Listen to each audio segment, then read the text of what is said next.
Wa ashhadu anna Muhammadan abduhu wa rasuluh addal amanah wa balagha risalah wa nasahal ummah wa kasyafal ghummah ila yaumil qiyamah amma ba'd. Alhamdulillah, pada pagi hari ini Allah perkenankan kita bertemu. Mudah-mudahan pertemuan ini diberkahi Allah Subhanahu wa taala. Salawat dan salam tak lupa kita panjatkan pada junjungan kita, suri tauladan kita, Nabi besar Rasulullah Muhammad sallallahu alaihi wasallam. Allahumma shalli wa sallim wa barik alaihi. Tadi sudah dibacakan sedikit apa yang menjadi profil saya, Agung Waspodo. Tadi sudah disebutkan beberapa latar belakang. Mungkin juga ini karena pertama kali saya diundang ke Masjid Al-Aqsa ya. Artinya mungkin perlu kenalan sedikit lah gitu ya. Betul tadi sudah dibacakan bahwa saya kuliahnya di Fakultas Ekonomi UI, kemudian lanjut ke Hubert Humphrey School of Public Policy, dan di sana memang saya mengambil beberapa mata kuliah electives, itu mata kuliah pilihan gitu, berupa bahasa Arab dan kemudian sejarah. Jadi mungkin di situ awalnya. Setelah antara S1 dengan S2 itu saya mondok di At-Taqwa dengan Kiai Haji Amang Syafruddin.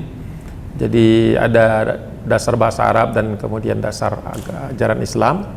Kemudian setelah pulang memang saya juga aktif di beberapa pengajian ya, dan juga mengambil sanad sirah karena memang fokus saya di dalam menyampaikan dakwah ini melalui pendekatan sejarah, sirah maupun tarikh gitu. Dan disebutkan tadi di sana juga ada beberapa kegiatan yang memang secara rutin saya ikuti karena sirah nabawiyah ini memang mungkin bisa disebut baru saja populer gitu ya. Kalau di tahun saya pulang itu tahun 2001 itu belum terlalu banyak.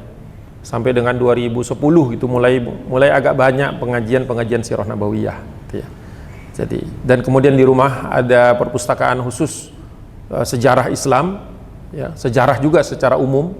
Itu ada 6.317 sekarang bukunya. Itu yang saya sempat tuliskan resensinya. Jadi setiap kali saya baca buku itu saya tuliskan resensinya, ada di medsos saya, hanya satu di Facebook saja, sesuai generasi saya. Nggak ngikut ke TikTok atau ke Instagram gitu-gitu. Ya. Sudah banyak teman yang menyarankan segera pindah migrasi ke sana karena anak-anak muda yang juga perlu mendengarkan ini ada di sana, katanya begitu. Gitu ya.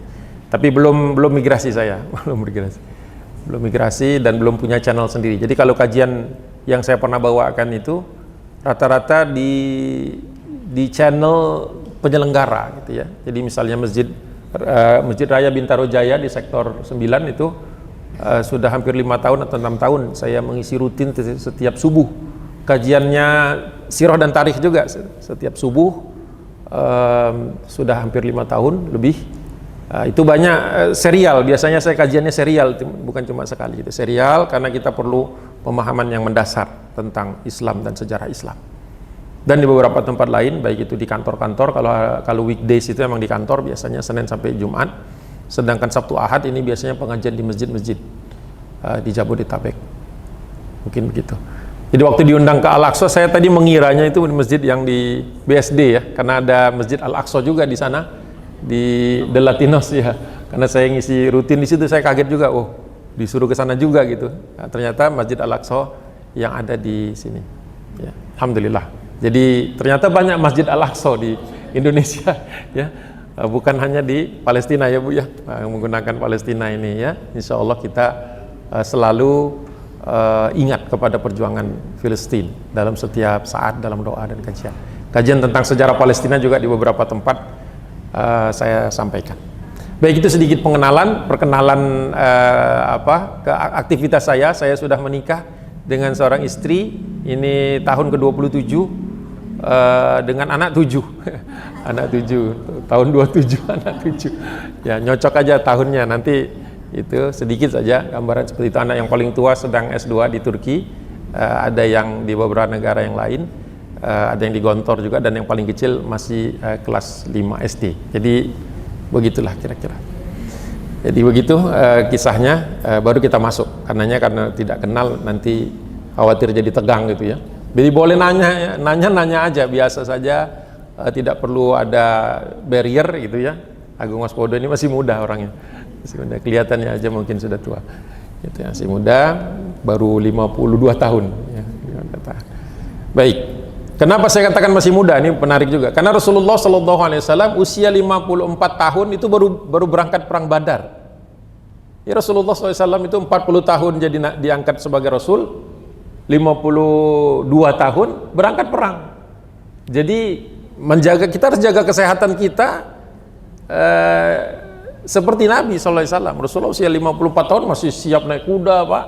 50 tahun kita naik kuda udah deg-degan takut jatuh gitu ya. Nah, Rasulullah tuh begitu. Jadi semangat muda Rasulullah itu ada. Dan istri-istri Nabi juga begitu. Istri Rasulullah itu gantian kan berangkat, diajaknya itu diundi sama Nabi SAW. Terkadang Bunda Aisyah, kadang-kadang Hafsah, kadang-kadang yang lain, dalam menemani Rasulullah berangkat di dalam berbagai ekspedisi. Jadi jalan-jalannya nggak ke mall, bukan ke mall, ke medan perang, ke Badar, ke Uhud, ke Khandaq dan seterusnya, ke Fatu Mekah. Nah, jadi itu. Nah, tapi yang kita mau bahas bukan itu, ini sedikit saja, karena kadang-kadang ada juga pembahasan tematik. Kita ini katanya betul-betul ingin belajar dari awal, masya Allah ya. Saya terharu itu, terharu sekali ada yang benar-benar pengajian benar-benar dari awal. Karena yang paling istiqomah itu, yang masih sampai sekarang mengkaji Sirah Nabawiyah dari awal benar-benar dari nol, itu di bank dulu namanya Bank Syariah Mandiri, kemudian merger jadi Bank Syariah Indonesia. Itu ya BSI. Itu pertemuannya sudah 135 kali. 135 kali. Kita baru sampai Khandaq. Ayo itu sudah hampir 7 tahun baru sampai Khandaq. Nah, begitu. Jadi masih lama, masih panjang di situ, masih jalan terus.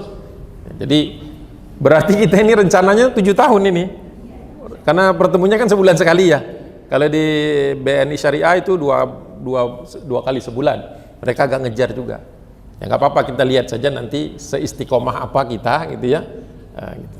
Oke, sedikit tentang kenapa penting mempelajari Sirah Nabawiyah. Ahamiyatus Sirah Nabawiyah fi fahmil Islam. Ya, di dalam kitab-kitab sirah itu disebutkan bahwa ada ahamiyahnya, ada kepentingannya. Kenapa kita perlu belajar Sirah Nabawiyah? Karena sirah ini bukan suatu hal yang populer gitu ya. Belum, tidak semua orang memahaminya ya.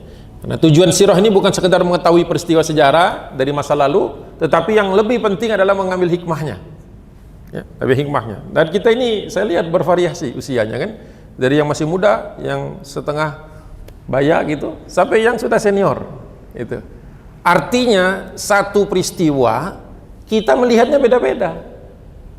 Karena pengalaman hidup kita itu membentuk cara pandang kita terhadap sejarah. Anak yang masih muda sejarah itu nggak menarik. Untuk orang yang sudah tua, sejarah itu penting sekali. Karena dia sebentar lagi akan meninggalkan dunia. Ya kan, kita semua begitu kan, kullu nafsin dha'iqatul maut. Setiap yang bernyawa pasti akan merasakan kematian. Semakin dekat, semakin usia kita itu mendekati tutup usia, sangat penting sekali sejarah jadinya. Kalau anak muda nggak terlalu penting, karena dia merasa masih lama hidupnya. Nah, saya di sini tidak tahu rata-rata usia kita berapa, tetapi yang jelas kita ini akan meninggalkan dunia ini. Apa yang akan kita tinggalkan itu berupa amal soleh, itu sejarah kita.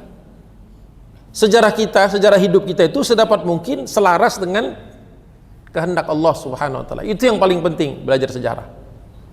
Jadi bagaimana dulu ada orang ya usia sekian tapi syahid, kemudian mendapat kabar gembira dari Nabi bahwa dia masuk surga. Wah, itu aja yang kita cari kan.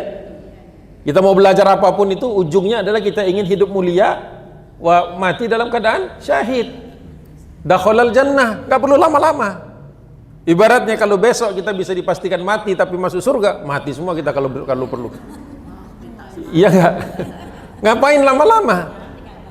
Karena hidup itu yang paling bako, yang paling tahan lama itu ya di akhirat. Itu kan? Nah, cuma yang ditinggalkan yang kasihan kalau kita buru-buru. Itu aja masalahnya. Anak kita mungkin ada yang belum siap. Ya kan? Nah, mungkin masih struggling, itu aja. Jadi sebenarnya hidup kita setelah kita berkeluarga itu adalah bagaimana kita menemani anak cucu saja. Sebenarnya itu. Nah, inilah pentingnya sirah itu, Bu. Ya, ibu-ibu dan bapak-bapak yang dirahmati Allah. Maaf kita nih, maaf juga nih. Mohon maaf sebelumnya, saya nih dibatasi oleh waktu. Jadi ya bukan sok penting, bukan apa-apa. Karena saya zuhur ada kajian di Jakarta, jadi saya juga berhitung waktu gitu. Bahwa sekarang sudah hampir jam 9, saya maksimum sampai jam 10 karena 10.30 naik kereta dari Sudimara. Jadi saya ini anak rocker ya. Rombongan kereta. Rombongan kereta. Saya tadi sampai di sini sekitar jam 7.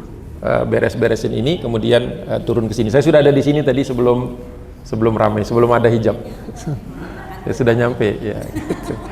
Ya, jadi saya mungkin memilih tidak membacakan bahasa Arabnya saja, langsung saya terjemahannya. Tapi kalau ada yang perlu, nanti perlu penjelasan, saya jelaskan. Ya. Jadi gitu mungkin supaya lebih cepat.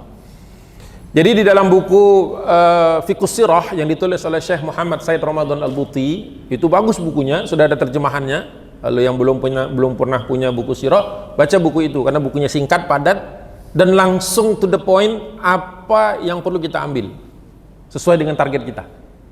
Ya kan, kita belajar di sini bukan untuk jadi sejarawan, gitu kan, tapi belajar untuk orang yang pandai mengambil hikmah. Itu saja. Itu yang penting. Maka kata beliau, tujuan mempelajari sirah itu, apalagi fiqhus sirahnya, agar setiap muslim memperoleh gambaran sejati kehidupan yang islami, ya, mutajassidah kalau dalam bahasa Arab ini, fi hayatihi sallallahu alaihi wasallam, supaya kita bisa melihat kayak apa sih Rasulullah dulu hidup. Karena kita bukan generasi yang hidup bersama Nabi. Kalau kita hidup bersama Nabi dan beriman, namanya generasi sahabat. Kalau ketemu Nabi tapi tidak beriman, ya orang kafir. Jadi tidak semua orang yang ketemu Nabi itu otomatis beriman. Ada yang munafik. Hati-hati gitu. Jadi tidak semua orang yang hidup sezaman dengan Nabi disebut sahabat. Tidak. Kalau dia memusuhi Nabi, adu Allah wa aduwakum, musuh Allah dan musuh kalian, kata Allah Subhanahu wa taala dalam surah Al-Anfal. Gitu. Jadi itu fokus utamanya. Yang kedua, sebelum kita lanjutkan, perlu kita ketahui dulu orang menulis sejarah itu, masya Allah. Jadi supaya kita menghargai bahwa apa yang saya nanti akan jelaskan dari kitab Ar-Raudul Unuf, itu yang ditulis oleh Imam Suhaili, itu syarah atas kitab Sirah Nabawiyah Ibnu Hisham, yang ditulis awalnya itu oleh Ibnu Ishaq. Itu orang yang hidup sekitar 200 tahun setelah Rasulullah hijrah. Masya Allah. Jadi orang baru mulai menulis itu ratusan tahun setelah Rasulullah hijrah, bukan pada saat itu juga. Zaman dahulu tidak ditulis hadis itu, tetapi yang ditulis, yang dihafal itu adalah Al-Quran. Baru ada dorongan, baru ada himbauan untuk menuliskan hadis itu setelah banyak generasi sahabat yang pernah ketemu Rasulullah itu meninggal. Baru disuruh. Zaman dulu nggak ada orang yang mau menulis hadis. Kenapa? Takut tercampur dengan Al-Quran. Setelah Al-Quran dibukukan di zaman Utsman bin Affan, baru dalam bentuk mushaf, kertas itu atau sekarang digital, barulah ada hadis-hadis. Dulu hadis hanya dihafal. Jadi tidak ada. Itulah yang diantara yang satu yang menyebabkan Al-Quran kita juga alhamdulillah jadi bersih, tidak ada macam-macam isinya. Yang kedua, hadis kita pun akhirnya menolong kita untuk menjelaskan, membantu kita untuk menjelaskan Al-Quran. Nama-namanya banyak nih. Urwah bin Zubair, Abban bin Utsman, Wahab bin Munabbih, Syurahbil bin Sa'ad, ya, Ibnu Syihab Az-Zuhri. Nah itu kalau Az-Zuhri saya punya kitabnya di rumah. Ya, Abdullah bin Abi Bakar Ibnu Hazm. Nah, itu lihat tahun-tahun mereka wafat itu ya, 93, 105, 123, 124 Hijriyah. Kalau sekarang 1445 Hijriyah. Bayangin tuh jauhnya. Sudah berapa ratus 1300 tahun yang lalu. Tapi sudah ditulis, alhamdulillah, diingat sama orang. Itulah cinta mereka kepada Nabi. Kita ini kalau ditanya pasti semuanya jawabannya cinta nggak sama Rasul? Cinta. Tapi sudah berapa hadis yang dihafal? Dikit. Ya kan? Nah, gitu. Padahal cinta kita kepada seseorang itu terlihat dari berapa sering kita menyebutnya, mengingatnya. Makanya cinta kita kepada Nabi ya berbanding lurus dengan berapa banyak hadis yang kita hafal. Kalau kita jarang menghafal hadis, apalagi Quran, wah itu udah masalah itu. Dari secara kecintaan nanti kalau mau dibuktikan, apa buktinya cinta? Ya, itu kan sering disebut-sebut, ya kan? Suami istri juga begitu kan? Kalau dia lebih sering nyebut suami orang lain atau istri orang lain, pasti tidak cinta. Maka Allah dan Rasulnya tuh begitu juga.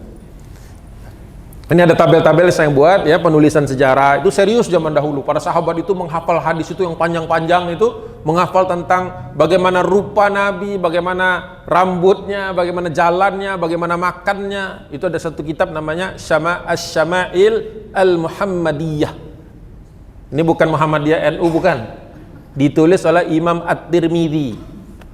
Jadi kalau buku itu sudah banyak juga terjemahannya. Jadi perlu satu tuh buku di rumah supaya tahu sendal Nabi, sepatu Nabi, panahnya Rasul, pakaiannya, warnanya. Nggak perlu nanya Google lagi.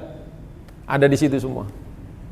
Bagaimana tidurnya Nabi, bagaimana alas Rasulullah tidur, bagaimana kebiasaan Nabi sebelum tidur, setelah bangun, 24 jam ada di dalam kitab namanya Asy-Syama'ilu Al-Muhammadiyatu, karangan Imam At-Tirmidzi, salah satu ahli hadis yang 6 kutubus sittah itu ada Imam At-Tirmidzi. Nah, itu. Sudah 2 buku saya sebut ya, 3 buku. Satu Ar-Raudul Unuf, itu Imam As-Suhaili. Kedua tadi saya sudah menyebutkan juga kitab Fiqhus Sirah, Dr. Said Ramadan Al-Buti. Ini orang udah meninggal semua. Kemudian yang yang ketiga tadi tadi sudah kita sebutkan juga terkait buku-buku yang menyebutkan sifat-sifat Nabi. Nah, itu. Jadi kalau rumah itu betul-betul sayang, senang sama Rasul, dan kita ingin agar penduduknya orang yang tinggal di dalam rumah kita itu cinta sama Rasulullah, ya harus punya buku-bukunya, harus punya perpustakaan kecil di rumah ya. Kalau saya lagi ingat ada seorang ulama Mesir namanya Syekh Mutawalli Asy-Sya'rawi mengatakan rumah muslim yang nggak ada perpustakaan itu seperti rumah tapi yang sepi. Ada perpustakaan nggak di rumah? Harus ada rak buku sekecil apapun itu. Rak buku-buku penting ada di situ. Buku-buku utama itu Al-Qur'an gitu ya. Walaupun Al-Qur'an bukan buku, itu kalam Allah. Nah, kemudian di situ juga ada hadis, kitab-kitab hadis. Ya, terjemahan bahasa Indonesia juga nggak apa-apa, tapi ada supaya nanti kalau lagi ngumpul keluarga nggak harus selalu ngundang ustadz. Bapaknya aja suruh baca. Atau kalau acaranya ibu-ibu, ibunya aja suruh baca. Supaya rumah itu berkah. Berkah. Itulah tujuan kita belajar ini. Supaya rumah kita berkah, keluarga kita berkah. Jangan nanti nyesel, anak saya begini, anak saya begitu. Banyak loh yang ngomong kayak gitu. Saya seneng ngaji Ustadz, tapi anak saya enggak. Oh, sedih banget dengernya. Ya, sedih. Alhamdulillah 5-6 tahun belakangan ini kalau ngisi kajian yang subuh, maksudnya weekend ya, Sabtu Ahad, biasanya kajian subuh, saya bawa keluarga saya semuanya, termasuk anak, istri, siapa yang lagi di rumah, saya ajak semua. Jadi pakai mobil berangkat supaya mereka ikut juga ngaji. Jangan sampai yang mendengarkan orang lain, keluarga sendiri nggak dengerin, ya kan? Saya juga terkena masalah itu. Kalau saya cuma ngomong di luar, nggak pernah ngomong di luar. Sekalian ikut aja. Nanti setelah itu kita cari sarapan di mana. Kalau duha, nyari makan nanti setelahnya. Jadi ada kebersamaan. Itu pelajaran berharga. Jadi gitu. Jadi kalau di sini bapak-bapak ajak ibunya, ibu-ibu bawa bapaknya. Mungkin kalau jam kerja nggak mungkin kan.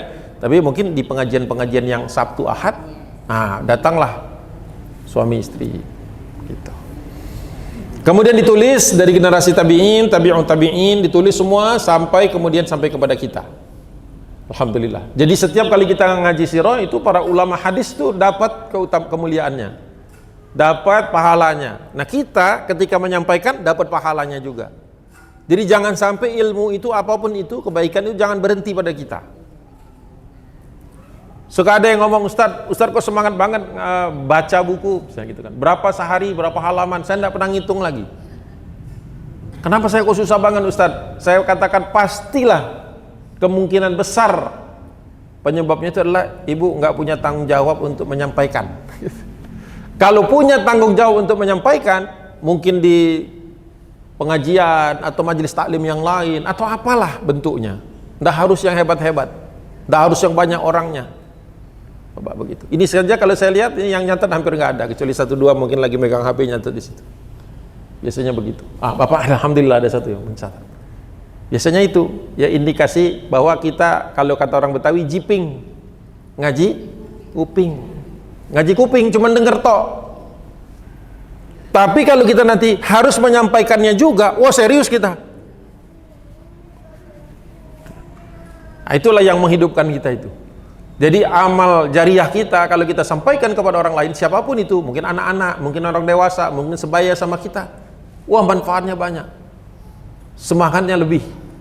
Nanti apa yang saya sebutkan buku itu dicari, itu sifat cari langsung. Masya Allah. Ya. Jadi begitu. Mudah-mudahan kita ketularan ya, ketularan semangat para ulama dulu untuk menyampaikan dimanapun berada. Nah, tujuan mempelajari sirah nabawiyah pertama, memahami kepribadian Rasul. Dari mana caranya? Ya dari baca sirahnya, hadisnya, kumpulannya. Karena apa? Ada celah-celah kehidupan yang kalau kita tidak rajin tidak ketemu. Ya. Jadi celah-celah kehidupan Rasulullah. Bagaimana Rasulullah ketika bersama istrinya, ya kan? Pernah Rasulullah itu sholat sampai kakinya bengkak. Itu hadisnya dari Aisyah. Karena Aisyah yang melihat langsung. Sampai Aisyah menegur Nabi, ya Rasulullah, sholatnya kok lama banget sampai kaki bengkak, kakinya bengkak. Kalau kita kaki bengkak ini biasanya sakit asam urat. Bukan karena banyak berdiri sholat, karena banyak makan urin. Ya, nggak apa-apa, itu memang karakter masyarakat Indonesia, makanannya tinggi purin. Kita kurang olahraga pula, jarang minum pula. Begitu, jadinya bengkak. Rasulullah bengkak kakinya karena banyak sholat. Sampai ditanya sama istrinya, apa masih kurang? Engkau itu ya Rasulullah, sudah berdakwah sana kemari, apa masih kurang? Kata Rasulullah jawabannya, apakah tidak boleh aku bersyukur? Jadi kalau sudah bersyukur itu tidak ada limitnya.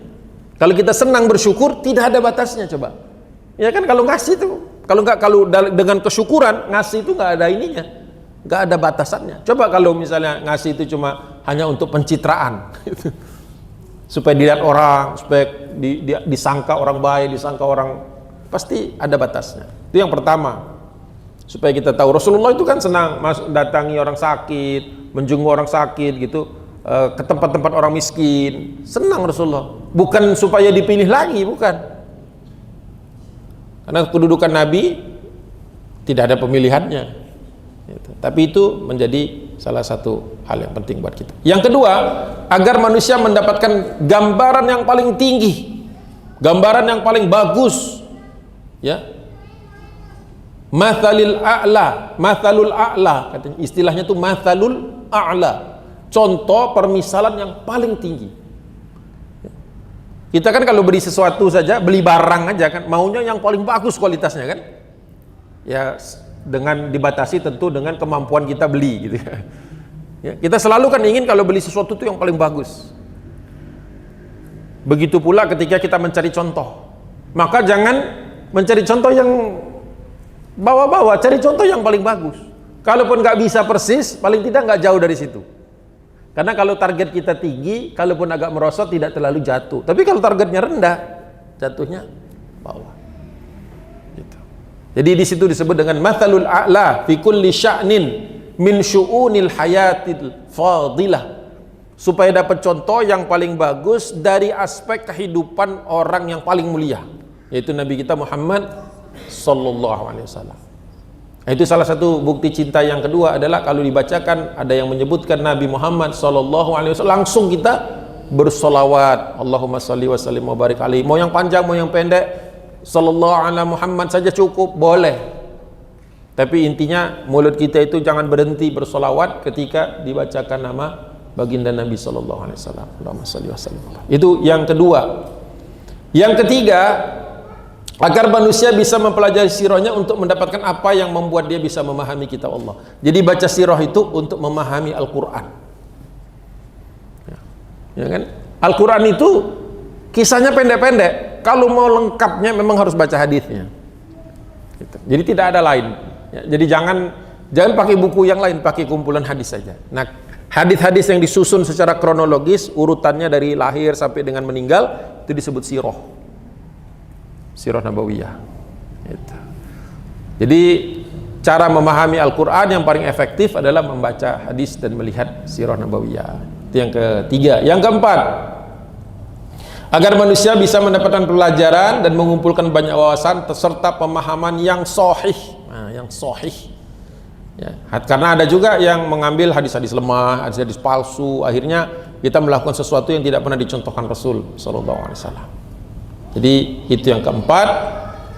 Yang kelima dan terakhir, tujuan kita belajar sirah nabawiyah, karena tadi kita ada rencana lanjut lagi. Saya setting dulu dari awal bahwa ini loh tujuan kita.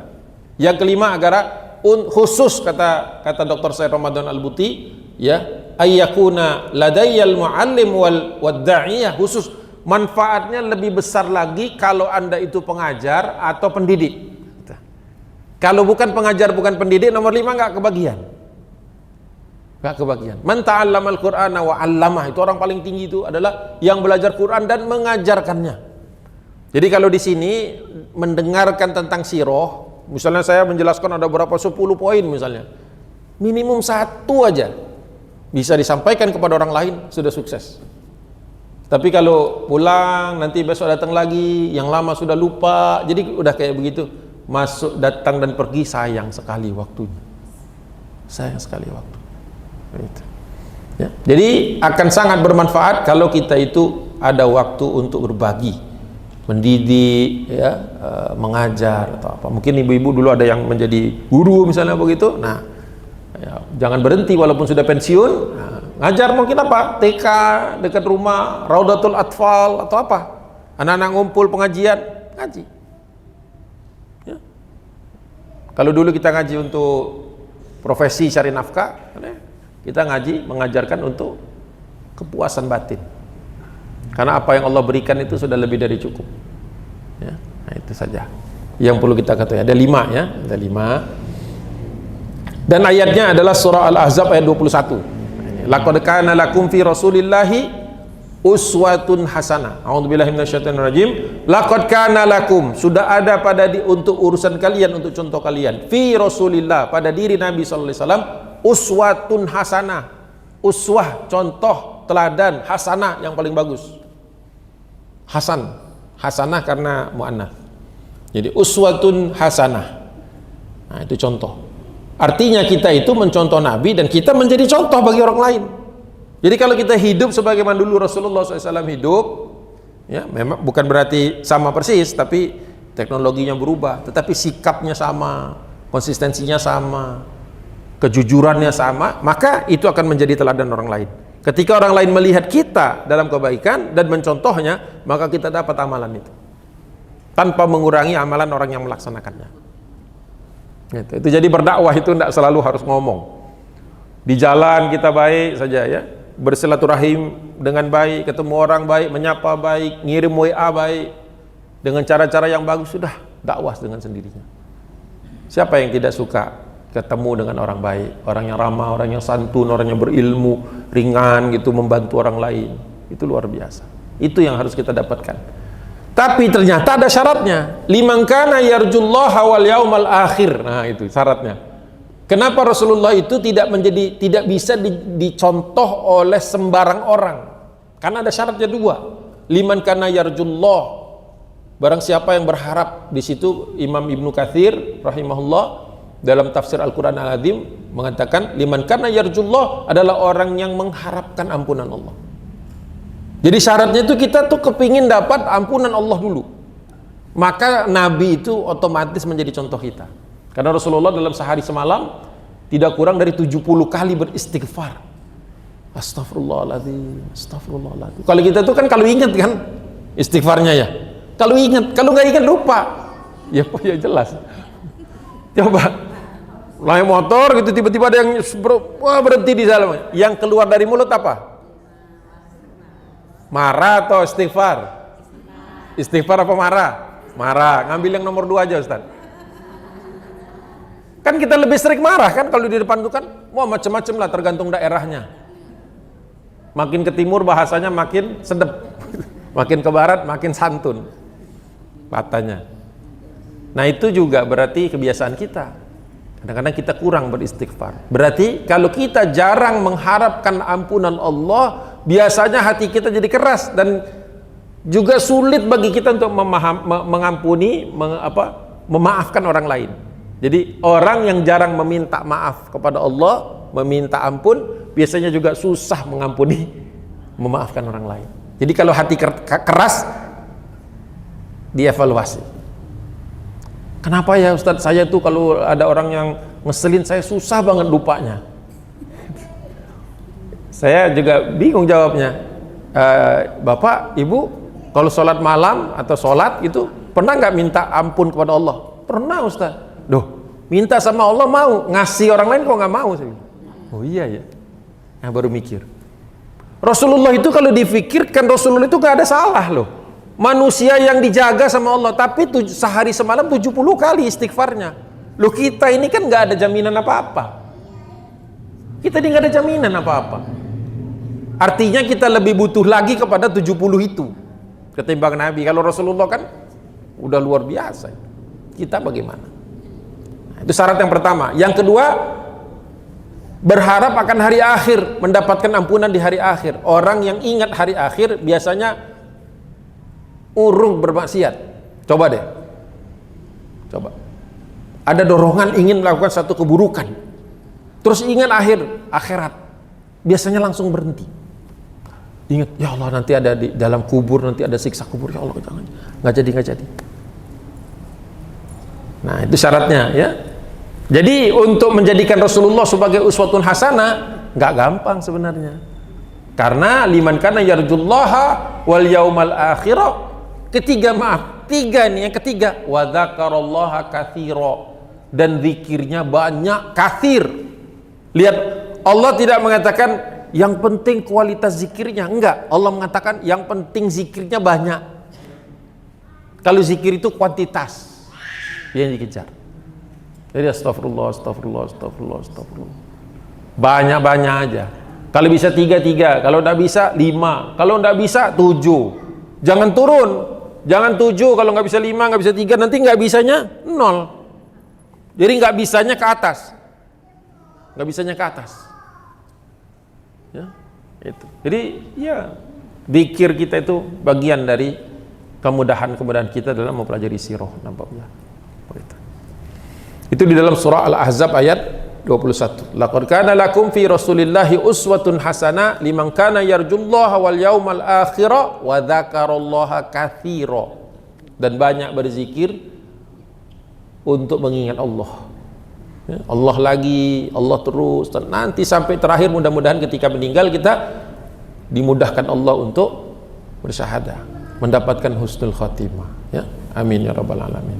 Nah, itu pemahaman. Jadi sudah saya jelaskan tentang apa itu sirah, apa tujuannya, ada 5, apa syaratnya untuk memudahkan kita, sudah semua. Nah, sekarang kita baru masuk ke bab 1 di dalam kitab Ar-Raudul Unuf. Ini kitab yang biasa saya pakai, walaupun ini versi yang ini, versi bahasa Arab, saya cari-cari yang terjemahannya nggak ada, belum ada. Tapi ini kan Ar-Raudul Unuf lil Imam Abul Qasim Abdurrahman Al-Khathami As-Suhaili wa ma'ahu siratun nabawiyah li Ibnu Hisham. Tapi sirah nabawiyah Ibnu Hishamnya ada terjemahan bahasa Indonesianya. Ya. Jadi syarah itu dalam tradisi ilmiah Islam ada buku, ada kitab tentang apa itu? Tentang Quran, tentang hadis, tentang fikih, apapun itu subjeknya, itu biasanya oleh para ulama disyarah. Syarhu ya, disyarah. Syarah itu fiilnya, syarah. Maksudnya dijelaskan lagi, karena banyak orang nggak ngerti bahasanya, nggak ngerti ininya, penjelasan macam-macamnya, disyarah. Nah, buku ini syarah dari kitab yang disebut dengan Sirah Nabawiyah. Itu buku pertama yang ditulis, atau kitab pertama yang ditulis tentang kehidupan Nabi dari Rasulullah lahir sampai Rasulullah meninggal. Tapi akhirnya ditambahin, mundur sedikit, kisah orang-orang Arab, kisah nabi-nabi sebelumnya. Makanya jadi Qisasul Anbiya ditambahin. Nah, di belakangnya ditambahin lagi setelah wafatnya Nabi kan langsung ada kisah kan, kisah pengangkatan siapa? Abu Bakar As-Siddiq sebagai khalifah, Abu Bakar, Umar, Utsman, Ali radhiyallahu anhum. Ini disebut tarikh khulafa. Kalau digabung dari Qisasul Anbiya, kisah nabi-nabi, ditambah sirah nabawiyah Nabi Muhammad SAW, ditambah lagi Khulafa Ar-Rasyidin, di belakangnya digabung, itu ada satu kitab namanya Al-Bidayah wa Nihayah Ibnu Katsir. Ada nggak di sini? Saya lihat tuh banyak yang berjilid-jilid.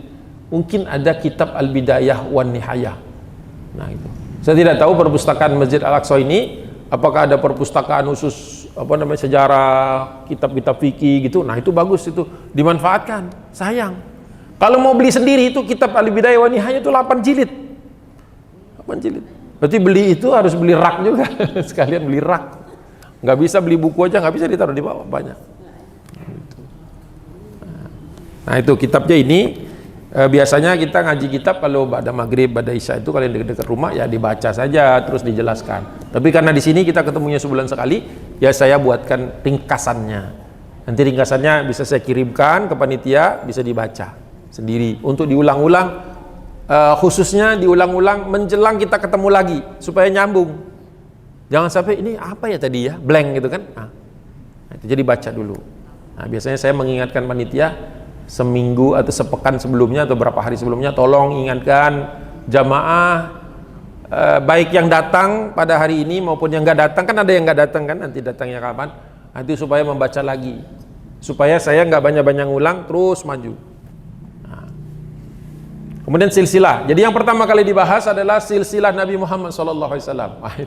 Jadi Nabi Muhammad itu panjang silsilahnya. Rasulullah Muhammad sallallahu alaihi wasallam bin Abdillah bin Abdul Muttalib bin Hisham bin Abdi Manaf bin Qusay bin Zaid bin Kilab bin Murrah bin Ka'ab bin Lu'ay bin Ghalib bin Fihir bin Malik bin An-Nadir bin Kinana bin Khuzaimah bin Mudrikah atau Amir bin Amir bin Ilyas bin Mudar bin Nizar bin Ma'ad bin Adnan bin Udad bin Muqawwim bin Nahur bin Tirah bin Ya'rub bin Ya'shub bin Nabit bin Ismail alaihissalam. Nyambung. Kalau kita nih orang tua kita masih hafal, nenek kakek masih hafal, di atas nenek kakek mungkin udah tahu. Apalagi di atasnya lagi nggak tahu kosong gitu ya. Tapi kita tahu ujung-ujungnya Nabi Adam alaihissalam. Ya kan kita anak Nabi Adam semua kan? Kita ini anak Nabi loh. Jangan sampai kita dipikir bukan anak Nabi Adam alaihissalam. Minimum Nabi Adam dan Nabi Nuh. Loh kok bisa pasti Ustaz Nabi Nuh? Iya, karena selain yang itu meninggal. Kan itu dikasih banjir bandang itu mati semua orang yang tidak diselamatkan oleh Allah Subhanahu wa taala. Yang di kapal itu. Gitu. Jadi gitu nanti. Itu sampai Nabi Ismail bin Ibrahim bin Tarikh, kadang-kadang disebut dengan Azar bin Nahur bin Saruk bin Ra'u bin Fulaikh bin Aibar bin Shalikh. Agak susah karena sudah bukan lagi istilah nama Arab. Bin Ifrihshad bin Sam bin Nuh alaihi salam, ya. Nabi Nuh itu kadang-kadang disebut Lamah bin Mut. Nah, itu sudah susah. Matushalah bin Ahnuh Idris alaihissalam bin Yar bin Malih bin Qainan bin Yanis bin Shits bin Adam alaihissalam. Jadi Nabi kita sallallahu alaihi wasallam itu silsilahnya, karena itu merupakan salah satu jaminan dari Allah Subhanahu wa taala, silsilahnya sampai kepada Nabi Adam alaihissalam. Walaupun beberapa ulama menyebutkan setelah Nabi Ibrahim itu catatannya tidak bisa ditemukan, itu berdasarkan ingatan saja. Itu. Tapi ingatan orang dulu kan, karena orang dulu nggak main HP, nggak nonton TV, nggak ada televisi, jadi kuat hafalannya. Nah, itu salah satu masalah kenapa kita kalau ngafal itu suka banyak hilangnya, karena di rumah terlalu banyak yang mengacaukan perhatian kita. Gitu. Jadi begitu. Alhamdulillah. Saya tuh nikah tahun 97, sudah bersepakat dengan istri untuk tidak punya televisi. Sampai sekarang nggak ada TV, nggak ada TV gitu. Karena kita lihat memang lebih banyak mudaratnya. Nanti bagaimana berita, kita cari lewat lain, lewat dulu surat kabar dan sebagainya, sehingga bisa kita seleksi sampaikan ke anak-anak. Jadi kami nggak tahu itu film-film segala macam. Nggak tahu. Kalau ditanya nih Ustaz nggak tahu, artis nggak tahu, saya nggak tahu. Dan alhamdulillah juga nggak terlalu butuh gitu untuk tahu semuanya. Cukup yang penting-penting saja. Sampai ini orang tua sampai nanya gitu, "Wah, kamu nggak mampu beli?" Bisa beli. Saya kasih lihat apa rekening ada. Tapi memang keputusan kami tidak beli.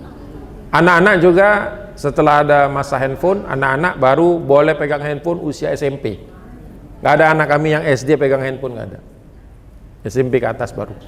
Jadi sudah cukup bisa bertanggung jawab. Gitu. Sekarang susah ya begitu ya, susah ya, itulah. Orang tuanya sendiri sambil ngobrol sama anaknya sambil begini kan, ada apa? Kenapa? Sibuk. Ya begitulah. Jadi masing-masing kita punya urgensi masing-masing untuk memastikan keluarga kita. Paling minim kan nggak bisa kita pastikan keluarga orang lain loh. Yang bisa kita kendalikan hanya keluarga kita sendiri. Keluarga orang tua kita aja kita nggak bisa kendalikan.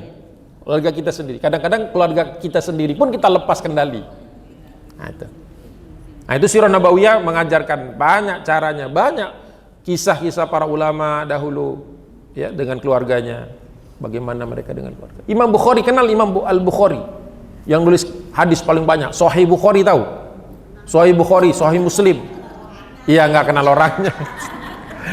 Masa kenal orangnya? Berarti ibu udah ribuan tahun hidupnya. Enggak, maksudnya tahu ya, pernah dengar ya? Imam Al-Bukhari, Imam Muslim, ya kan, hadis riwayat Bukhari, hadis riwayat Muslim, tahu ya? Tahu, nggak kenal tapi tahu. Ya. Beliau itu kalau sebelum ngajar itu manah dulu. Ditanya sama orang, Imam, kenapa manah gitu? Dia punya target sendiri, panah cetek selesai. Kenapa manah dulu sebelum ngajar, sebelum kadang-kadang sebelum sholat? Supaya saya konsentrasi katanya. Masya Allah. Supaya konsentrasi. Jadi ketika sudah ngajar itu, kalau saya masih pakai buku, pakai ini, beliau tuh ngalir aja, karena semuanya di sini, semuanya dihafal. Kalau kita udah nggak mampu ngafal, banyak-banyak udah nggak mampu. Nah itulah. Jadi hadis-hadis yang beliau tulis di dalam kitab sahihnya itu dihafal sama beliau. Jadi kalau misalnya buku itu hilang, kalau kita hilang buku, saya kayak hilang buku, saya paling kalau hilang jangan sampai hilang buku, karena ilmunya masih di sini. Kalau para ulama itu hilang buku tidak masalah, karena dia bisa tulis lagi kata per kata, huruf per huruf, koma titik komanya tidak salah, beribu-ribu halaman ngalir aja begitu. Kenapa? Gak banyak dipakai untuk hal-hal yang sia-sia. Nah, jadi jadikan itu pelajaran. Jadikan itu pelajaran bahwa kita ini masih banyak hidup kita sibuk dengan hal-hal yang sebenarnya nggak penting-penting amat. Makanya kita kadang-kadang jadinya hidupnya habis untuk ngurusin hal-hal yang sebenarnya tidak semakin mengantarkan kita kepada ridhonya Allah Subhanahu wa ta'ala. Gitu. Nah, masuk ke dalam silsilah Nabi Ismail alaihissalam di dalam kitab ini. Nabi Ismail alaihissalam dikaruniai 12 anak dari istrinya yang bernama Ra'la binti Mudad atau Midad bin Amir al-Jurhumi bin Qahtan, orang Yaman. Semua orang Arab itu bisa ditelusuri ke Yaman. Jadi Yaman itu sekarang diributin karena kebetulan Anies Baswedan keturunan orang Yaman. Sebenarnya bukan masalah dia, tapi bahwa Yaman itu memang asal muasal keluarga besar suku-suku Arab. Gitu. Jadi sekalipun orang Yaman, misalnya seandainya orang Yaman itu nggak ada satupun yang ke Indonesia, misalnya, tetap Yaman itu mulia.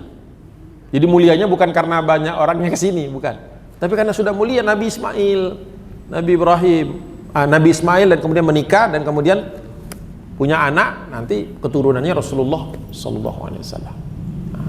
Nama-namanya ada di situ, tidak perlu saya sebutkan satu persatu. 12 anak, masya Allah, ya. Satu lusin. Saya cuma 7 aja udah, masya Allah, rasanya banyak gitu. Rasanya orang sekarang nggak nyangka, 7 anaknya udah nggak kebayang kan, rata-rata anaknya 2 paling 3 ya. 3 aja udah kelihatan itu. Udah kelihatan babak belur gitu. Ya. Kita 7 anak, saya dan istri dua-duanya kerja. Jadi kita ya ngurus rumah kalau dulu sampai tengah malam dan nggak ada pembantu. Menurut orang itu impossible, tapi bisa saja asal kita minta tolong sama Allah Subhanahu wa ta'ala. Nabi Ismail wafatnya 130 tahun, usia 130 tahun, ya Allah. 130 tahun ya. Kalau di sini ada yang sudah 60, baru separuhnya. Kurang separuhnya. Ya. Masya Allah. Begitulah berkahnya hidup. Jadi jangan dipikir, waduh saya usia sekian. Jadi jangan disamakan 130, jangan kebayangan udah kayak nenek-nenek, kakek-kakek nggak bisa jalan, jangan. 130 tahun Nabi Ismail itu masih bisa manah. Sampai wafat itu salah satu kata Nabi, salah satu keunggulan ayahku, kadang-kadang disebut ayahku itu Nabi Ismail itu adalah pandai memanah. Luar biasa ya, bisa manah 130 tahun masih bisa narik tuh. Panahnya bukan panah anak-anak, panah yang 100 100 pon itu tarikannya. Kalau yang biasanya di apa namanya di klub-klub pemanah itu ya paling 40, 50 itu udah jarang bisa nariknya tuh. Tangan gemeter gitu. Nabi Ismail 100 narik biasa aja. Itu membangun kekuatan itu luar biasa. Para nabi dulu, masya Allah. Dimakamkan di Mekah, ada yang mengatakan di Hijri Ismail itu, tapi berbeda pendapat para ulama. Bersama ibunya juga dimakamkan di situ. Nah ibunya ini masya Allah, tinggalnya atau lahirnya di Al-Faramah, sebuah desa di Mesir. Masya Allah. Ya, ibu Nabi Ismail ini. Nabi Ismail kan, Siti Hajar ini kan dinikahi oleh Nabi Ibrahim kan. Karena Siti Sarah nggak bisa memberikan anak lama, maka kata Sarah, udahlah kau nikah lagi supaya dia punya anak. Lahiran Nabi Ismail, nggak lama setelah itu dia pun hamil. Muncul Nabi Ishak. Itu. Wah langsung cemburu, tadinya nggak cemburu. Nah, itu tapi bab lain, kita jangan bahas sekarang. Nggak usahlah bahas yang cemburu-cemburu. Ya, yang normal-normal aja. Itu. Nah kemudian Nabi Ibrahim membawa Nabi Ismail dan istrinya Siti Hajar itu ditinggalkan di lembah Bakkah, bukan Mekah awalnya, belum ada airnya. Setelah muncul air karena proses sumur Zam-Zam itu, ya yang kita kalau umroh atau haji itu kan kita sa'i itu kan, itu mengulang kembali perjuangan Siti Hajar mencari air untuk anaknya. Baru setelah ada Zam-Zam, ada air Zam-Zam, baru muncul air, barulah banyak orang tinggal di lembah Bakkah itu, baru kemudian menjadi Makkah karena ada maknya, ada airnya itu. Nah itu Rasulullah SAW ketika ditanya ini tentang Nabi Ismail, beliau mengatakan idza fatahtum Misra fastausu bi ahliha khairan fa inna lahum dhimmatun wa rahiman, dhimmatan wa rahiman. Jadi Rasulullah SAW mengatakan jika kalian suatu saat nanti bisa membebaskan kota Mesir, negeri Mesir, maka perlakukan fastausu, pergaulilah orangnya bi ahliha khairan, dengan cara yang baik. Ya, kata Nabi, jangan kasar dengan orang Mesir. Nah, itu. Jadi orang Mesir itu bangga karena mereka pernah disebut Rasulullah sebelum meninggal dunia Nabi sallallahu alaihi wasallam. Karena kata Nabi, mereka itu walaupun statusnya nanti mereka itu adalah penduduk yang terlindungi dhimma, ahlu dhimma, karena ada orang Nasrani di Mesir waktu kaum muslimin masuk pertama kali, namanya Koptik, Kipti. Makanya dulu orang Mesir sering disebut Kipti, Kiptiyun. Itu. Di samping itu kata Rasulullah SAW, kita punya ikatan kerahiman dengan mereka karena aku berasal dari Nabi Ismail ibunya dari Mesir. Maka orang Arab diperintahkan Nabi jangan macam-macam dengan orang Mesir. Itu kira-kira begitu gambarannya. Nah, karena Indonesia itu dulu banyak duatnya dari Hadramaut, dari Yaman, maka para sahabat pun mewasiatkan hati-hati dengan orang-orang di timur, orang kita nih ya, berlakulah dengan baik. Jadi memang tidak pernah ada perlakuan yang buruk dengan kita. Makanya umat Islam di Indonesia itu masuk Islamnya gampang. Ya, jadi bukan hanya karena para dai-nya baik, tetapi juga kita itu bibit bagus, disebutkan oleh Rasulullah SAW. Qala Ibnu Ishaq kanat Hajar, sesungguhnya Hajar ummu Ismail, ibunya Ismail, minhum, dari orang-orang Mesir itu. Qala Ibnu Hisham, dari Ibnu Hisham mengatakan fal arabu kulluha min waladin Ismail wa Qahtan.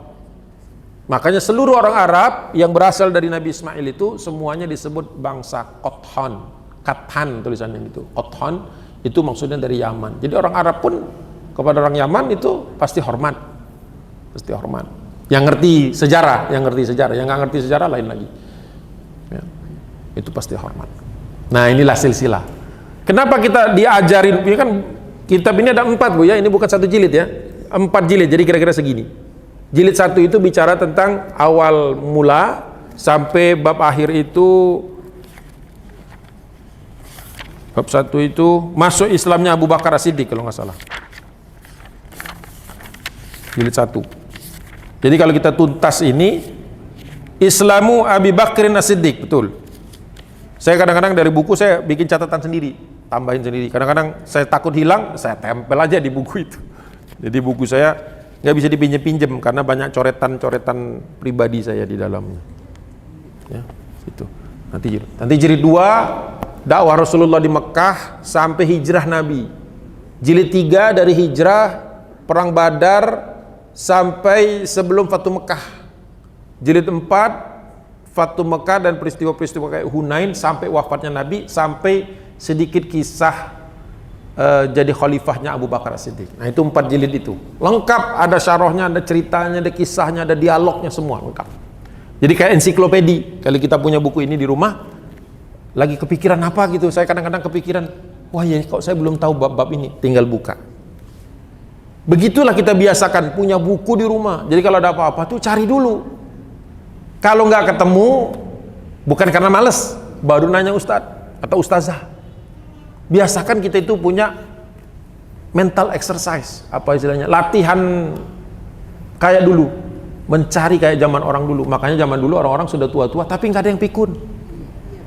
Iya, jadi jangan sampai. Bagus ini ibu-ibu pada ngaji itu bagus ya, bagus karena terus mendengar kan. Ngantuk-ngantuk tadi saya lihat sudah mulai ada yang miring-miring, bangun lagi gitu, nggak apa-apa. Ya, lebih baik bertahan di tengah ngantuk, di tengah ngaji daripada tidur di rumah di jam-jam segini. Bagus banget, bagus banget. Ya, jam segini kan jam berat ini. Ya, saya ngajar di kuliah pun kalau jam segini nih mahasiswa juga gini-gini tuh. Ya, untung dosennya bukan dosen yang galak itu. Kalau enggak kan itu zaman dulu kan, wah tuh penghapus bisa terbang. Sekarang enggak, saya bilang kamu capek ya semalam. Malu dia langsung, kamu capek ya semalam. Ya, bikin berapa tulisan, saya bilang gitu. Enggak, Ustaz, nonton film. Astagfirullahaladzim. Ya, gitu. Iya, kita nggak sempat nonton begitu. Gimana mau nonton? Enak orang ada waktu nonton. Ya. Saya punya meja bu di ruangan itu. Saya selang-seling ceritanya biar nggak stres gitu cerita terus. Di bawah meja saya itu ada box-box. Itu buku yang belum saya baca saya taruh di box. Jadi kalau saya merasa bahan sudah selesai, kayaknya dunia tenang enak. Pas saya lihat ke bawah nggak tenang. Bukunya masih banyak. Aduh, ketek lagi. Taruh lagi di situ. Baru nanti ada waktu main sama anak-anak, berenang lah, mana lah, jalan, naik sepeda lah. Banyak aktivitas di luar juga supaya kita nggak cepat, supaya badan-badan ini juga bagus, itu tetap kuat, terjaga otot-otot semua. Gitu. Jadi seimbanglah hidupnya itu. Seimbanglah hidupnya itu. Ya, seimbang hidupnya itu. Gitu. Nah, kita ke Yaman nih. Ke Yaman ya.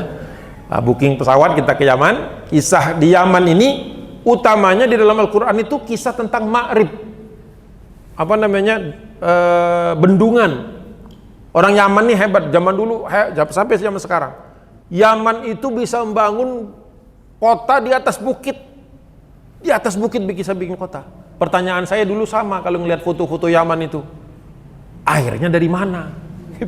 Kalau sekarang kan airnya bisa ngambil dari tanah, bisa diangkat pakai mesin jet pump. Zaman dulu nggak ada jet pump. Ya, mikir saya, ini kota tinggi-tinggi di San'a, di Aden itu tinggi-tinggi di atas bukit pak, cadas itu.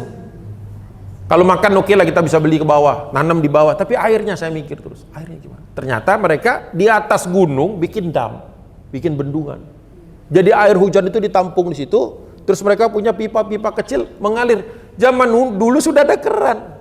Waduh, hebat sekali. Nah, saya temukan contohnya di Oman, di Yaman ya, Hadramaut, Oman. Ini yang di sini ke Jeddah lewat Laut Merah, yang di sini kalau kita mau ke Kuwait, ke Irak ini lewat Teluk Parsi. Nah di Oman itu antara kampung ke kampung itu kelihatannya kampungnya terpisah, tapi ini nyambung lewat bawah tanah, ada sungai bawah tanah. Nah itu teknologi bukan awalnya katanya natural, tapi lama dipelajari akhirnya dialirkan. Makanya dia walaupun kotanya terpisah, tapi subur. Saya bilang, kok subur gitu? Ada underground tunnel, Ustaz katanya. Nah, saya pernah ngisi kajian dulu masyarakat Indonesia yang ada di kota Muscat. Muscat itu nama ibu kota Aman itu. Oman ya, Oman bukan Aman. Kalau Aman Yordan. Itu diundang ngisi kajian sana, ngajinya di padang pasir. Jadi mendarat, dijemput, nginep, paginya langsung naik mobil rombongan ke tengah padang pasir Wahibah, di tengah padang pasir. Saya langsung mikir itu nanti wudhunya gimana gitu kan, namanya orang belum pernah. Gitu. Kalau di Mekah Madinah kan di hotel gitu kan. Nah, ini bagaimana airnya sebagainya. Ternyata itu tadi dijelaskan. Oh ya. Nah dari situlah kita memahami. Oh saya langsung nyambung. Oh yang di Yaman ini, kisah yang di Yaman juga begini. Nah, cuman Oman itu memang daerahnya lebih subur aja. Tapi dia di Yaman juga pernah subur. Nah kita lihat kisahnya. Bismillahirrahmanirrahim. Jadi pemuka bangsa Yaman dulu yang pertama kali namanya Amru bin Amir. Amru bin Amir, dia ini terzalimi dari Yaman, maka dia keluar dari Yaman. Ya. Nah kemudian suku yang mengikutinya disebut dengan suku Azdi. Ya, Azd. Nah itu nanti mereka ada yang ke Syam, ke Yastrib, ke Mekah, ya, kemudian ke Oman, nyebar. Jadi orang-orang Yaman ini nyebar. Setelah setelah perginya orang-orang Banu Azd ini, maka Allah mendatangkan Sailal Arimi. Nah ini ayatnya, ya, kita bacakan. Jadi sebentar sebelum ke ayat itu. Jadi Bapak dan Ibu yang dirahmati Allah Subhanahu wa taala, sebuah negeri itu Allah akan jaga selama ada orang soleh, selama dipimpin oleh pemimpin yang soleh, ya. Tapi ketika bangsa itu dipimpin oleh orang yang zalim, masyarakat yang zalim, pasti ada musibah gitu. Jadi walaupun kata orang jangan apa-apa dikaitin sama agama, tapi dalam Islam memang semua harus dikaitkan dengan agama. Nggak bisa enggak, kan itu fenomena alam loh. Alam itu memang dia bebas liar sendiri, enggak, itu Allah yang atur itu semua. Allah bisa atur kemana kehendak Allah Subhanahu wa taala. Jadi jangan dipikir ini hujan ini ya karena banyak awan. Memang itu sebab. Tapi kalau ditarik sampai ke ujung, awan itu sendiri menggerakkannya siapa? Butiran-butiran air yang ada di awan itu siapa yang bikin? Terus ketika turun itu gimana? Kita tahu suhu sekian dia akan turun, tapi yang mengendalikan suhu siapa? Kalau di rumah kita yang bisa mengendalikan pakai AC, ya kan? Tapi AC kan butuh listrik kan? Listrik kita bayar, listriknya dari PLN pakai pembangkit kan? Pembangkit batubaranya dari bumi. Coba kalau nggak ada batubara di bumi, emang kita yang nanam batubaranya? Jadi apapun yang kita pikir kita kuasai, ujungnya bukan kita. Pakaian, ya kan? Benang, katun sana, kapas di ujungnya bumi juga kan? Nah, jadi sebenarnya manusia nggak bisa ngapa-ngapain Pak, kalau nggak ada kehendak dari Allah, kekuasaan dari Allah. Apa saja makanan, telusuri aja terus. Dari beras, dari padi di sawah, terus kalau di sawah itu bisa tumbuh kan ada air. Airnya mau dikejar kemana coba? Siapa yang bikin air? Ada nggak manusia bikin air? Sudah secanggih ini kita sudah ke bulan, sudah ke planet-planet yang lain. Bikin sebutir air aja tidak bisa. Kalau penyulingan dari udara, kemudian dikondensasi, kemudian ditarik. Tapi kita nggak bikin airnya. Ngerti nggak betapa sebenarnya manusia itu lemah? Jadi cukup kita melihat fenomena alam, pasti kita tidak jadi sombong. Kadang kita nggak bisa ngapa-ngapain kecuali karena Allah. Nah, ketika penguasa Amru bin Amir ini didepak oleh orang-orang yang zalim di negerinya, dia keluar dari Yaman, akhirnya nggak ada yang ngurusi itu bendungan itu. Lama-lama karena tidak diurus, retak, lama-lama buyar. Akhirnya ketika air itu tidak ada tampungan, maka tanduslah Yaman. Nah, itu Allah abadikan di dalam surah Saba. Ya, Ratu Saba tahu ya? Bilqis tahu? Bilqis. Pernah ada yang namanya Bilqis. Udah agak jarang sih 2000-an anak di Bilqis ya. Udah agak jarang. Tahun zaman dulu waduh. Nah, karena dianggap sebagai ratu yang solehah ya, ratu yang cantik gitu-gitu. Ratu yang sangat berkuasa, ratu yang menguasai teknologi. Nah, itu Saba. Negerinya Saba. Nama ratunya Bilqis.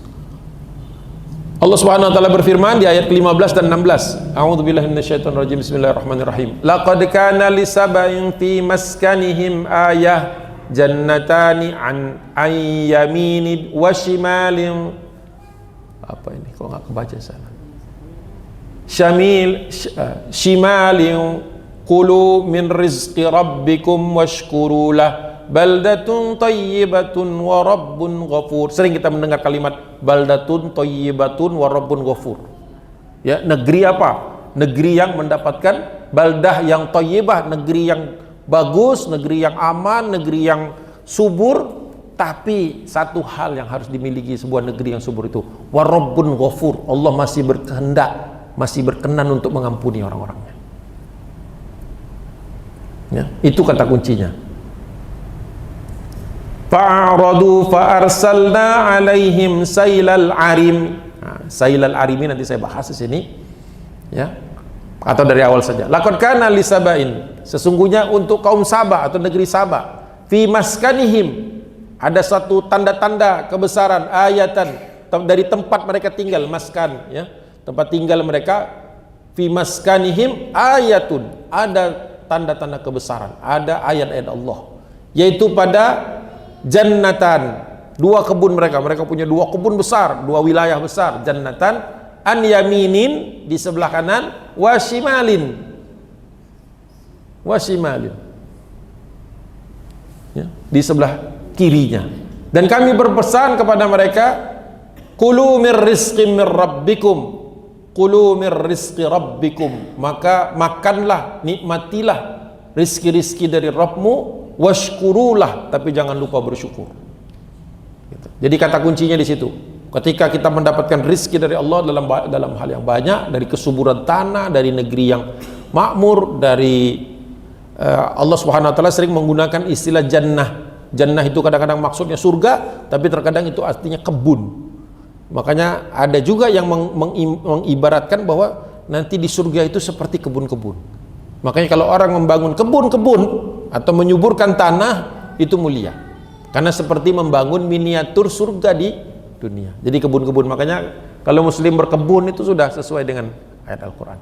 Apalagi rumahnya dibuat rindang, ya, dibuat asri, enak, nikmat kita berada di sananya, lebih bagus sekali. Tapi jangan lupa washkurulah, bersyukur pada Allah Subhanahu wa taala, sehingga nanti negeri tersebut akan menjadi negeri yang baldatun thayyibatun wa rabbun ghafur, ya. Fa'aradu fa'arsalna, ya, akan tetapi ketika mereka berpaling, fa'aradu itu ketika mereka berpaling dari perintah-perintah Allah, fa'arsalna alaihim, maka kami berikan, timpakan ke atas mereka atau datangkan kepada mereka sailal arimi, banjir yang besar, banjir yang merusak. Dan kami ganti wabaddalnahum bijannataihim, dan kami ganti mereka, kebun-kebun mereka itu dengan jannataini, dengan dua kebun yang ditumbuhi dawatai ukuli khamtin wa athlin wa syai'in min sidrin qalil. Dan kemudian kami ganti dengan kebun yang ditumbuhi oleh pohon-pohon yang pahit, ya, pohon-pohon yang pahit, atau pohon yang disebut dengan sedikit kemiripan dengan cemara, dan pohon sidir, pohon bidara, pohon sidir. Ini kalau kita lihat perubahan dari negara yang tadinya, negeri yang tadinya makmur, subur, kemudian menjadi negeri yang tandus.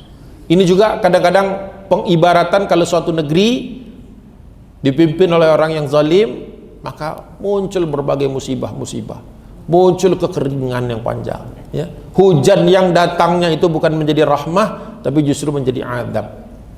Inilah penggambaran, ini sisa-sisa bendungan yang dahulu pernah menjadi salah satu kebanggaan orang-orang Yaman, ya. Mereka punya bendungan di atas bukit, jadi bisa mengalirkan airnya kapan saja, hujan ditampung, kemudian dialirkan kemana-mana.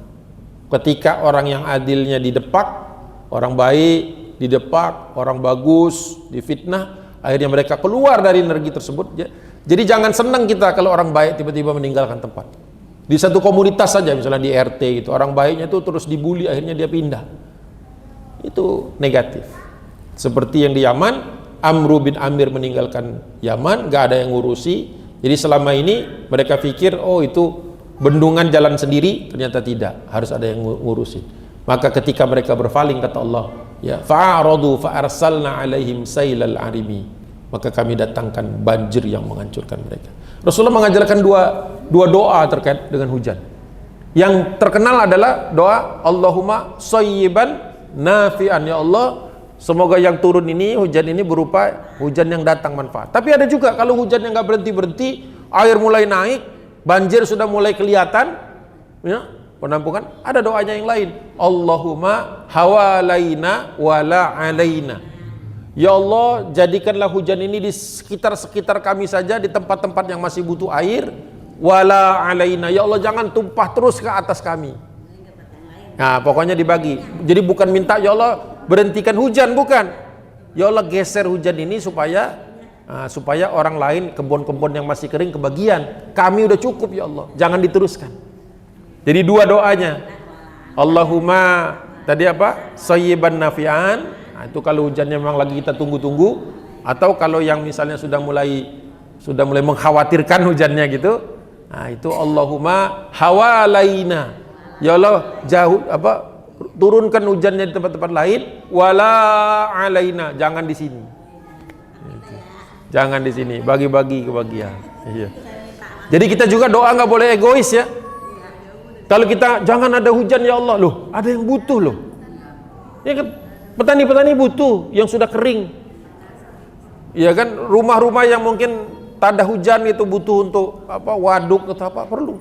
Jadi jangan egois ketika doa, ya Allah berhentikan hujan, jangan. Ya Allah geser saja hujan ini supaya tidak jatuh terus-menerus di tempat kami. Sudah 9:39, kita mau ada tanya jawab nggak nanti Bu? Ada ya? Tanya jawab sekarang aja ya. Baik. Saya tutup dulu. Ini gambaran terakhir, ini gambaran bukan maksudnya untuk menjelaskan ini. Jadi Yaman itu di selatan ini, di bawah ini. Sebentar. Sebentar. Nggak kelihatan itu pakai itu. Harus pakai pointer. Nah ini Yaman ini pojok sini nih. Ini pojok ini Yaman nih, daerah pegunungan. Nah mereka kemudian hijrahnya melewati Mekah dan sampai ke Madinah. Walaupun dulu Madinah belum ada, tapi disebut Yastrib.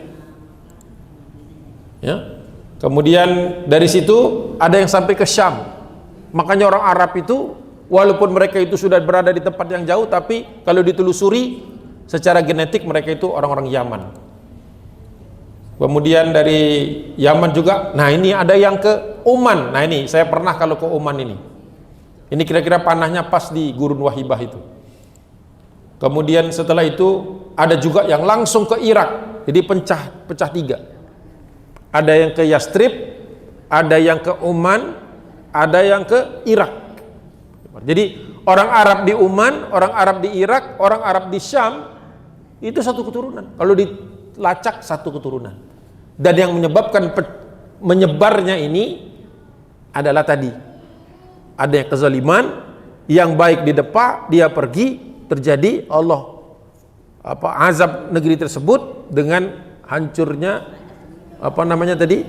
bendungan Ma'rib tadi. Ma'rib itu bendungan ya. Jadi jangan coba-coba kita itu menjadi negeri yang zalim atau mayoritas orang zalim, jangan.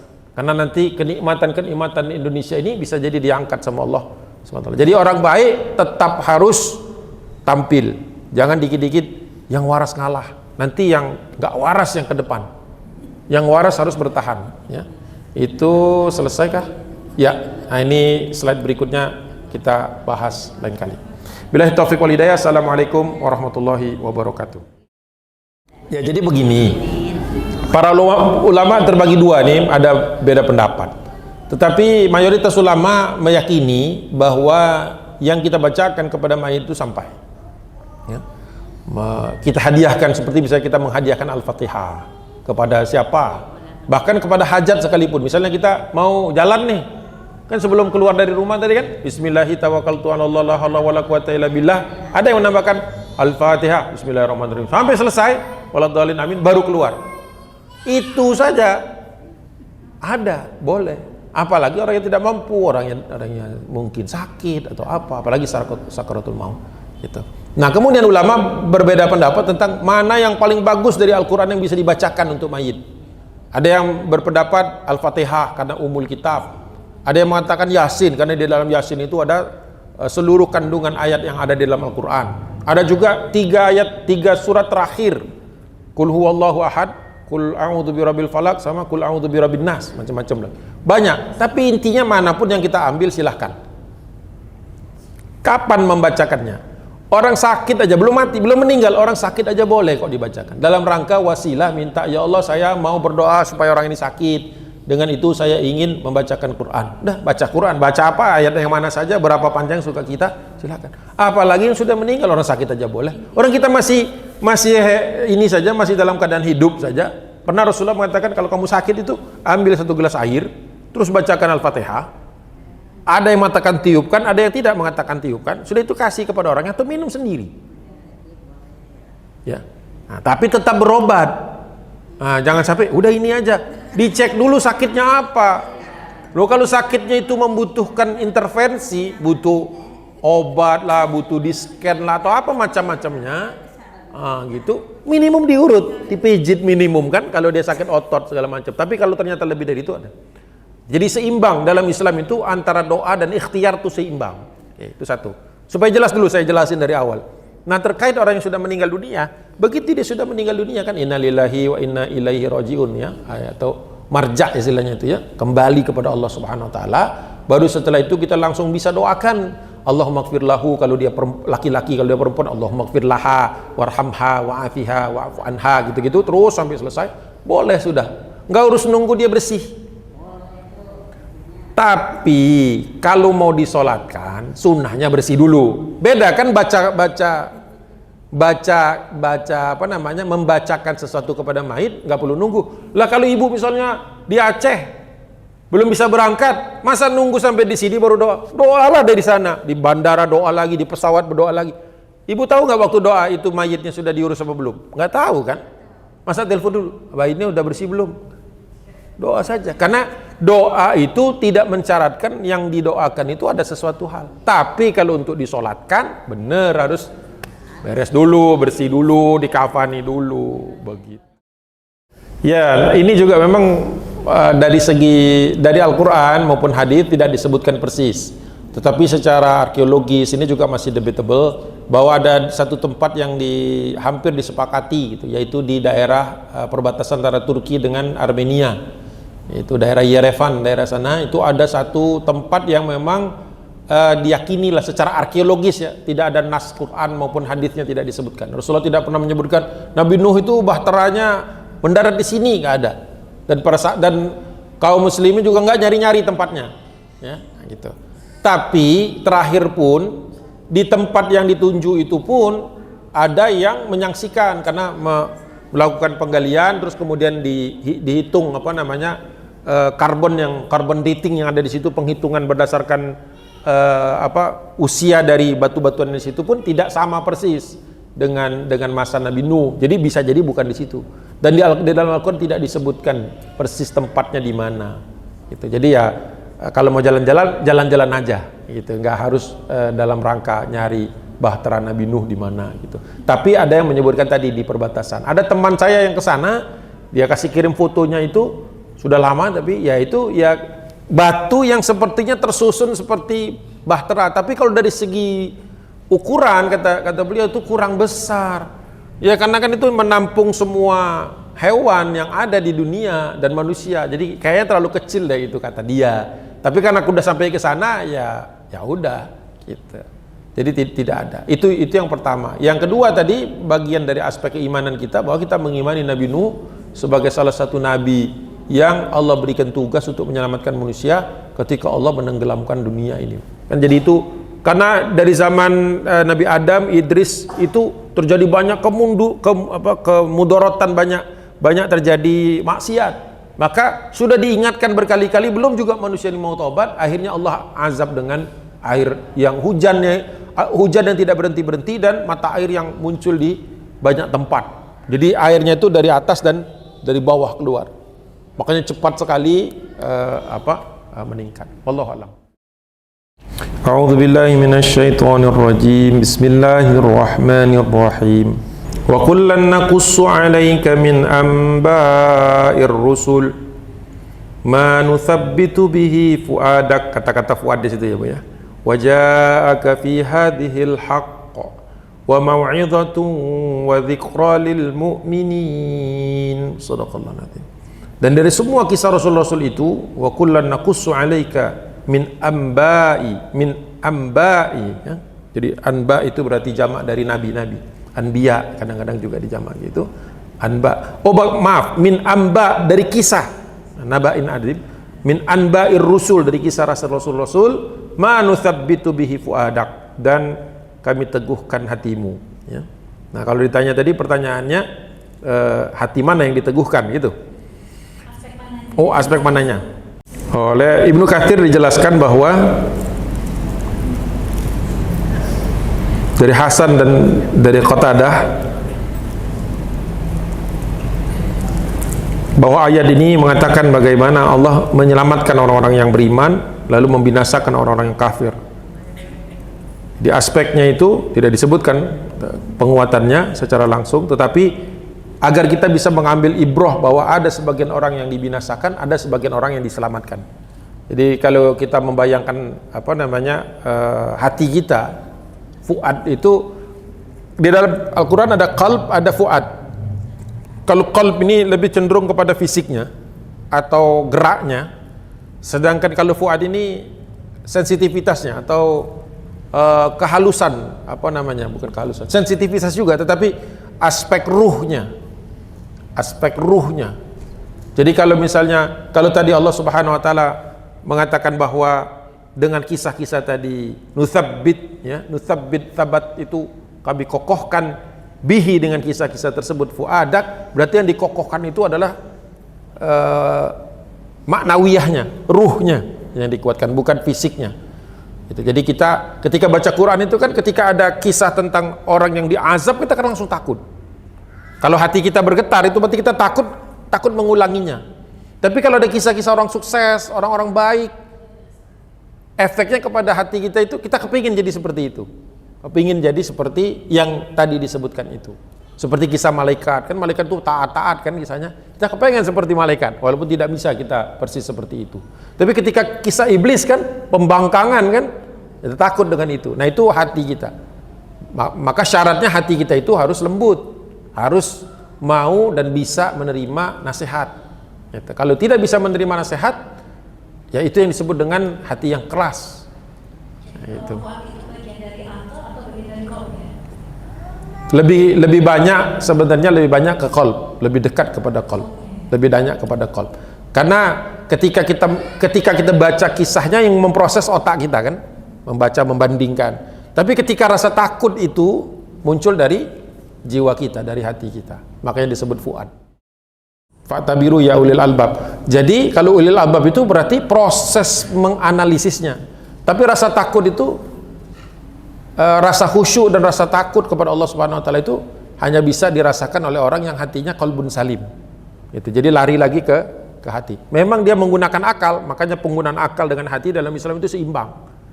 Jadi kita bukan agama yang semuanya serba akal, tapi kita juga bukan agama yang semuanya pakai perasaan. Itu seimbang. Untuk membaca ya perlu akal, perlu kecerdasan, ya. Tapi ketika kita menimbang dan kemudian internalisasi ke diri kita, butuh hati yang tenang, hati yang mutmainnah, ya, seperti yang irji'i ila rabbiki radiyatan mardiyah fadkhuli fi ibadi wadkhuli jannati. Itu bicara tentang orang-orang yang hatinya lembut, orang-orang yang tumakninah, ya ayat Tuhan nafsul mutmainnah, gitu kan. Jadi yang dipanggil bukan orang yang pinter, tapi orang-orang yang jiwanya tenang. Jiwanya tenang. Beda kan, ada 3 nafs di dalam Al-Quran itu. Nafsul mutmainnah itu yang paling bagus, ada nafsul amarah itu yang paling buruk. Nah, kemudian ada nafsul lawamah, ini yang serba bimbang. Kadang dia maksiat, kadang dia taat, besok maksiat, besok taat lagi. Ini yang tobatnya tiap hari. Itu sebaiknya kita hindari, karena kita tidak tahu pada saat mana kita meninggal. Kalau pas meninggalnya pas lagi tobat bagus, tapi kalau pas lagi maksiat repot. Nah itu lebih banyak bahasanya nafs gitu. Nafs. Wallahu a'lam. Iya, betul juga ya. Oke, kalau mau dilihat dari efektivitas penyampaian, secara umum betul, tapi tidak selalu. Kenapa? Seperti Nabi Musa alaihissalam punya keterbatasan, ya kan? Yang didakwahi sosok yang disebut pembangkang paling keji gitu kan. Dia sampai mengatakan ana rabbukumul a'la gitu. Saya Tuhanmu yang paling tinggi. Tapi yang dikirim Allah Subhanahu wa taala bukan yang paling fasih. Makanya Nabi Musa kan minta dampingi aku dengan saudaraku, makanya disertakan Harun. Berarti butuh teman kan? Nah, gitu. Untuk saling melengkapi. Nabi Musa dengan keberaniannya, Nabi Harun nanti yang memolesnya. Mari sama-sama kita berdoa, dan nanti di bagian akhir doa kita sisipkan doa untuk saudara-saudara kita di Palestina, insyaallah. Bismillahirrahmanirrahim. Alhamdulillahirabbil alamin, hamdan na'imin, hamdan syakirin, hamdan tayyiban mubarakan katsiran, hamdan yuwafi ni'amahu wa yukafi mazidah. Ya Rabbana lakal hamdu kama yanbaghi li jalalikal karim 'azimi sultanik. Wassalatu wassalamu ala asrafil anbiya'i wal mursalin wa ala alihi wa ashabihi ajma'in. Allahumma ighfir lil muslimina wal muslimat wal mu'minina wal mu'minat al ahya'i minhum wal amwat innaka sami'un qaribun mujibu da'wati qaddi wa yal hajat. Allahumma ighfir lana wa li walidina warhamhum kama rabbawna shighara. Rabbana la tuzigh qulubana ba'da idh hadaitana wa hab lana min ladunka rahmah innaka antal wahhab. Rabbana zalamna anfusana wa illam taghfir lana wa tarhamna lanakunanna minal khasirin. Allahumma a'inna ala dzikrika wa syukrika wa husni ibadatik. Allahumma inna na'udzubika min jahdil bala wa darkis syaqa wa su'il qada wa syamatatil a'da. Allahumma inna nas'aluka salamatan fid din wa afiatan fil jasadi wa ziyadatan fil ilmi wa barakatan fil rizqi wa taubatan qabla al maut wa rahmatan 'indal maut wa maghfiratan ba'dal maut. Allahumma hawwin 'alaina fi sakaratil maut wan najata minan nar wal afwa 'indal hisab. Allahumma innaka taqabbal du'a. Allahumma a'izzal islam wal muslimin wa afina wal muslimin wansurna 'alal qaumil kafirin. Allahumma suril ikhwanana al mujahidin fi Filistin. Allahumma suril ikhwanana al mujahidin wal murabitin fil Aqsa. Allahumma suril ikhwanana al mujahidin wal mustad'afin fi Gaza. Rabbana atina fid dunya hasanah wa fil akhirati hasanah wa qina adzaban nar. Wa sallallahu ala sayyidina Muhammadin nabiyil ummi wa ala alihi wa sahbihi wa sallim. Da'wahum fiha subhanakallahumma wa tahiyyatuhum fiha salam wa akhiru da'wahum alhamdulillahi rabbil alamin. Assalamualaikum warahmatullahi wabarakatuh.